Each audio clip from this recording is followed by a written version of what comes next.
सभी भाई बहनों को नमस्कार। दोस्तों, आज के वीडियो में हम बात करेंगे कि कुंडली में राहु 1 से लेके 12 घर तक कैसा फल देते हैं। सबसे पहले हम यह जान लेते हैं कि कुंडली में राहु देव होते क्या हैं और किस किस चीज़ के लिए जिम्मेदार होते हैं। देखिए, राहु जो है वो एक छाया ग्रह है और केतु देव हमेशा इसके सामने बैठते हैं, यानी कि आपकी कुंडली में राहु और केतु हमेशा एक दूसरे के सामने ही बैठे होंगे, यानी कि समसप्तक योग में यह बैठे रहते हैं। राहु जो कुंडली में प्रतीक है वो है किसी दूसरे व्यक्ति से मिलने वाले धोखे का। अगर आप हमेशा द्वंद्व में रहते हैं तो द्वंद्व का प्रतीक भी जो है वो राहु है। छाया का प्रतीक जो है वह राहु है। अगर आप अपने सपनों में ऐसा महसूस करते हैं कि आपको किसी चीज़ ने दबा लिया है तो यह राहु का नकारात्मक प्रभाव है। अगर आपको ऐसा लगता है कि नकारात्मक ऊर्जा आपको ज़्यादा परेशान कर रही है तो ये राहु का परेशान है।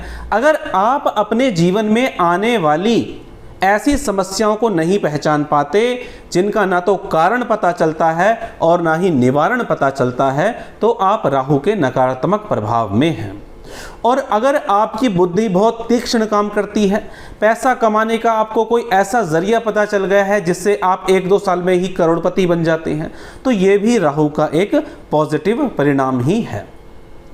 अब हम बात करते हैं कि कुंडली में जब राहु पहले भाव में होते हैं तो किस प्रकार का फल देते हैं। जब भी राहु देव कुंडली के पहले भाव में होते हैं तो वह व्यक्ति को बहुत ज्ञानी बना देते हैं, लेकिन ऐसा राहु व्यक्ति को कहीं ना कहीं थोड़ा स्वार्थी भी बना देता है, यानी कि वह अपने बारे में ही ज़्यादा सोचता है।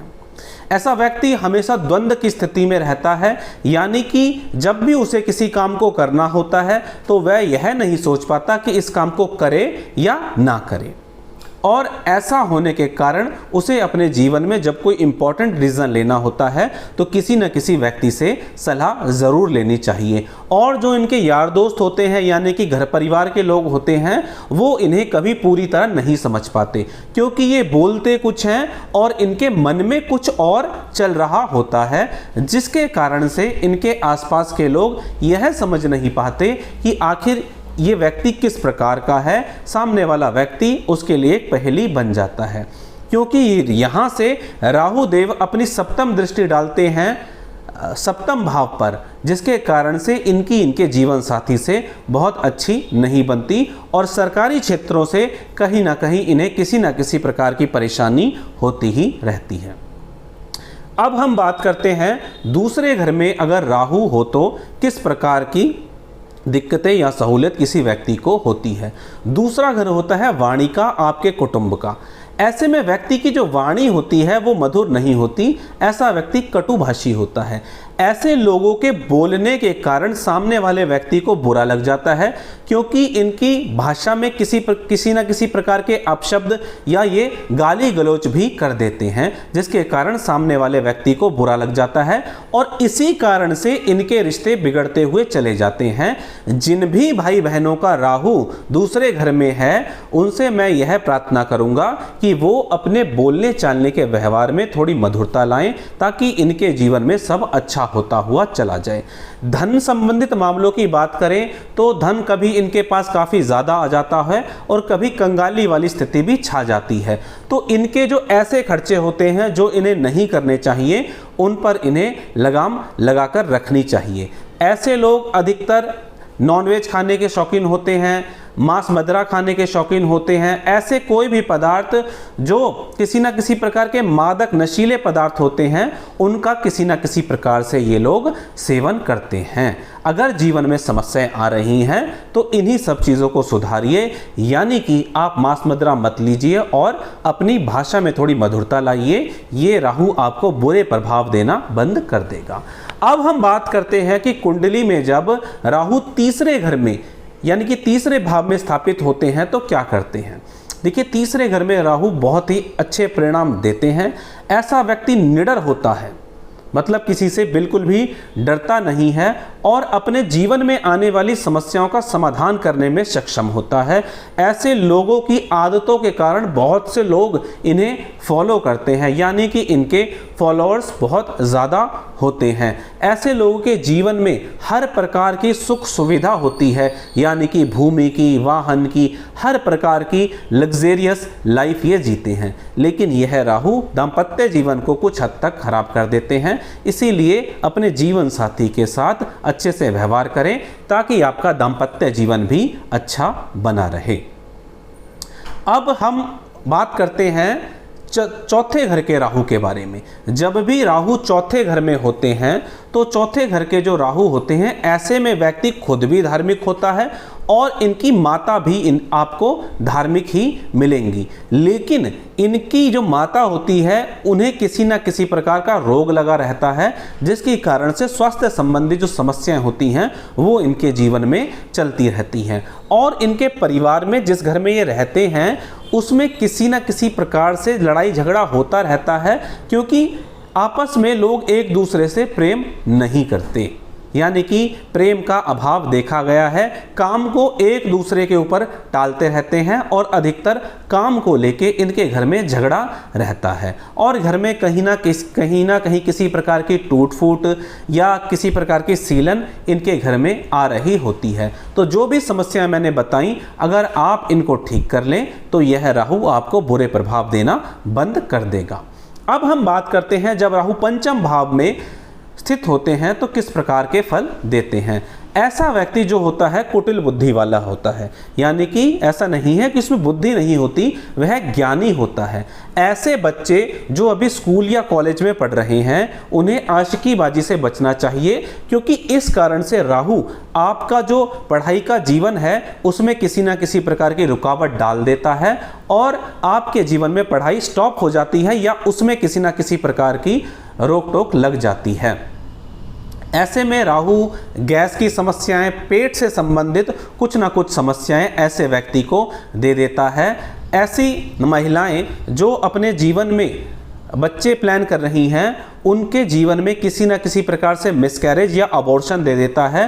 तो जब भी आप गर्भ धारण करें तो अपने जीवन में आप एक अच्छे डॉक्टर के संपर्क में रहिए और अच्छे से अपने जो गर्भस्थ शिशु है उसकी देखभाल आपको करनी चाहिए, ताकि इस प्रकार की समस्याओं से आप बचे रहें। शिव का पूजन आपके लिए सर्वोत्तम है, शिवलिंग पर जल चढ़ाइए और आपके जीवन में सब ठीक ही होगा। अब हम बात करते हैं जब राहु छठे घर में होते हैं तो किस प्रकार के फल देते हैं। यहाँ पर राहु बहुत ही सर्वोत्तम फल देते हैं। यह जो घर है यह होता है आपके जीवन में आपके होने वाले कंपटीशन का, आपके शत्रु का, आपके रोग का। तो ऐसे में राहु कंपटीशन बहुत अच्छे से क्लियर करवा देता है। ऐसा मैंने अपने अनुभव में देखा है। ऐसे लोग जो कम परसेंटेज से पास होते हैं, लेकिन जब इन्हें किसी कंपटीशन में बिठाया जाता है तो ये 95% जो नंबर लाए होते हैं बच्चे, उनको कहीं ना कहीं पछाड़ देते हैं और कंपटीशन क्लियर कर लेते हैं। यानी कि इनका दिमाग कंपटीशन के मामले में किसी क्वेश्चन को शॉर्ट तरीके से कितनी जल्दी हल करना है इसमें बहुत अच्छे से काम करता है। सिर्फ यही नहीं, जीवन में आने वाले अगले स्तर पर भी ये कंपटीशन में बहुत अच्छा परफॉर्मेंस देते हैं और जीवन में खूब नाम कमाते हैं, यशस्वी होते हैं। अपनी उम्र के लोगों में ऐसे लोग बहुत ही फेमस भी पाए जाते हैं। लेकिन अगर यहाँ किसी ना किसी प्रकार से चंद्रमा आ जाए तो आपको अपने जीवन में आशिकीबाजी से बचना चाहिए, ताकि अपने आसपास के आस पड़ोस में और अपने ऑफिस में आप इसके कारण बदनामी का शिकार ना हो जाएं। अन्यथा यहाँ का राहु आपके शत्रु का दमन करता है और हर प्रकार से आपके जीवन में उन्नति ही उन्नति लाता है। अब हम बात करते हैं छठे घर का हो गया। अब हम बात करते हैं सप्तम भाव के राहु के बारे में। जब भी आपकी कुंडली में सप्तम भाव में राहु होते हैं तो यह व्यक्ति को बुद्धिमान बनाते हैं। ऐसे लोग खुफिया एजेंसी के या खुफिया सरकारी विभाग में अधिकतर देखने को मिलते हैं। लेकिन यहाँ जीवन साथी को किसी न किसी प्रकार की समस्या रहती है, किसी न किसी प्रकार का रोग रहता है, या जीवन साथी से बात बात पर आपके झगड़े होते रहते हैं, क्योंकि आपका जीवन साथी किसी न किसी प्रकार से झगड़ालू स्वभाव का होता है। यहाँ से आपके जीवन साथी के प्रति आपको कुछ ना कुछ ऐसा शक्की मिजाज देखने को मिलेगा, यानी कि जो आपका दाम्पत्य जीवन है उसमें किसी न किसी प्रकार से धोखा मिलना आपको मिल सकता है। लेकिन इस समस्या को कुंडली मिलान के द्वारा निपटाया जा सकता है। अब हम बात करते हैं जब अष्टम भाव में कुंडली के 8वें घर में राहु होते हैं तो कैसा होता है। अष्टम भाव में जब राहु होता है तो व्यक्ति बहुत निडर होता है, बहुत साहस होता है उसके अंदर, लेकिन इसके जीवन में धन संबंधी समस्याएं अधिकतर चलती रहती हैं। कभी धन बहुत ज़्यादा आ गया, कभी बहुत धन कम हो गया। जीवन एक झूले की तरह इनका जीवन चलता ही रहता है। और क्या होता है इनके जीवन में, इनको गुदा से संबंधित समस्या जैसे कि बवासीर संबंधित समस्या इन्हें हो जाती है। किसी ना किसी प्रकार के गुप्त रोग भी ऐसे लोगों को हो सकते हैं। ऐसे लोगों को अधिकतर भूत प्रेत बाधा हो सकती है, लेकिन कुछ केसेस में देखने में आया है कि ऐसे लोग तंत्र के अच्छे ज्ञाता मिलते हैं और यह तांत्रिक भी बन जाते हैं और मंत्र जाप से और तंत्र के द्वारा लोगों का भला ही कर देते हैं। यानी कि यहाँ का राहु आपको बुरा परिणाम भी देता है और अच्छे परिणाम भी देता है। यहाँ पर भी आपको अपने खाने पीने की आदतों में कंट्रोल रखना चाहिए ताकि यहाँ का राहु आपके लिए शुभ परिणाम दे सके।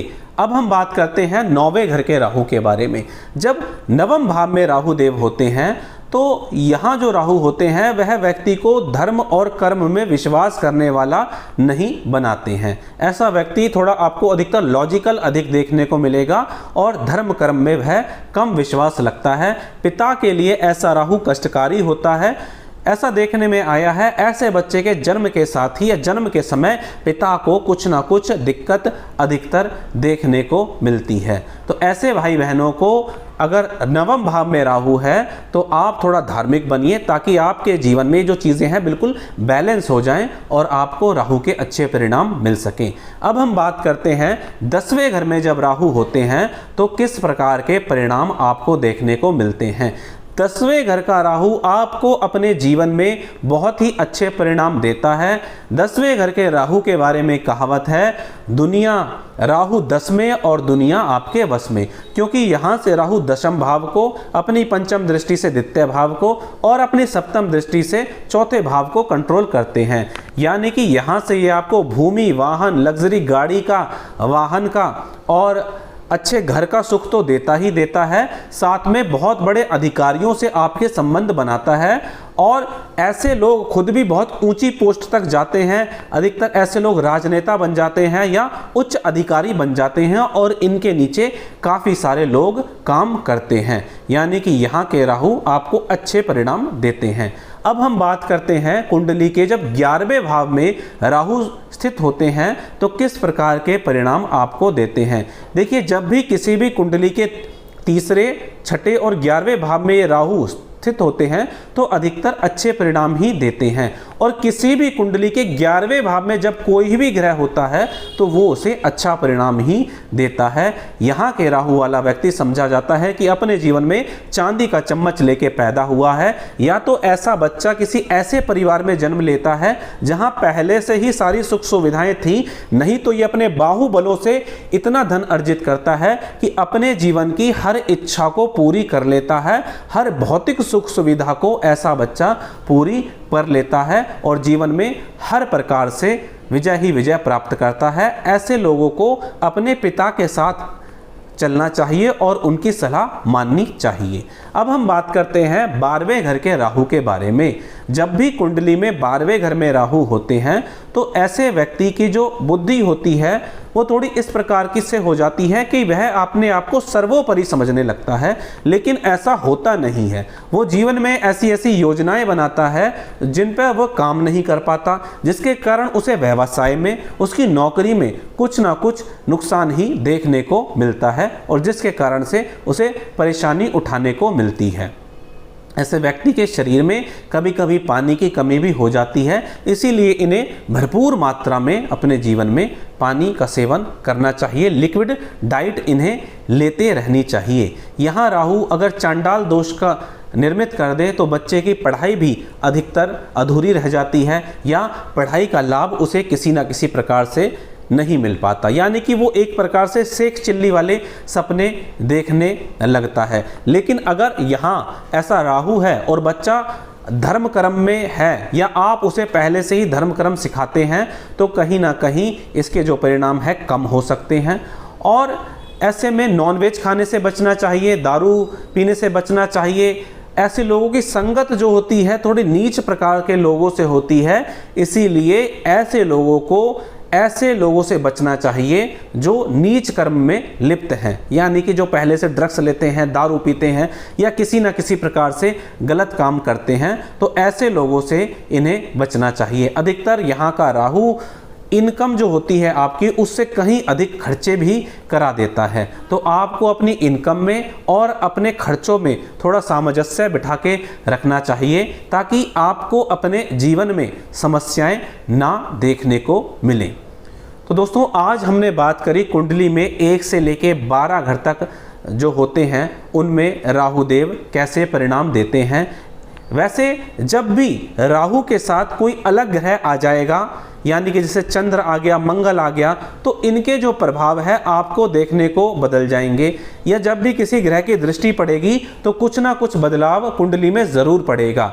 यह मैंने एक जनरल चीज़ बताई है कि कुंडली में जब राहु 1 से लेके 12 घरों तक होते हैं तो किस प्रकार के परिणाम देते हैं। अब हम कुछ उपाय के बारे में बात कर लेते हैं कि अगर आपको लगता है कि आपके जीवन में आपको राहु किसी न किसी प्रकार से बुरे परिणाम दे रहे हैं तो आखिर क्या उपाय करे जाएं। आप सबसे पहले अपने जीवन में चीज़ें जो अस्त व्यस्त रखते हैं उन्हें ठीक प्रकार से रखना शुरू करिए। अगर आपके जीवन में, आपके घर में कहीं पर कोई सीलन आ रही है, टॉयलेट और बाथरूम से किसी प्रकार की बदबू आती है, तो आप इसे ठीक करें। सुगंधित वातावरण अपने घर में रखें।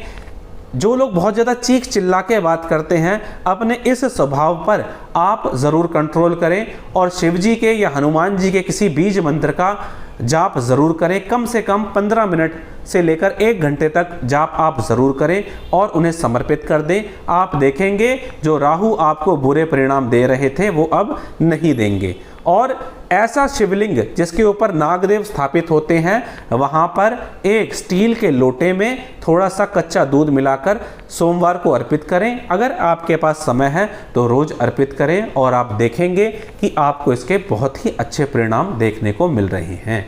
दोस्तों अगर आप हमारे चैनल पर पहली बार आए हैं तो इसे सब्सक्राइब कर लें और बेल का बटन दबा लें ताकि आने वाले वीडियोज़ आपको सबसे पहले मिलते रहें। तो दोस्तों ये थी जानकारी आज के वीडियो में। इसी तरह और ग्रहों के और गोचर के बारे में हम जानकारी देते रहेंगे।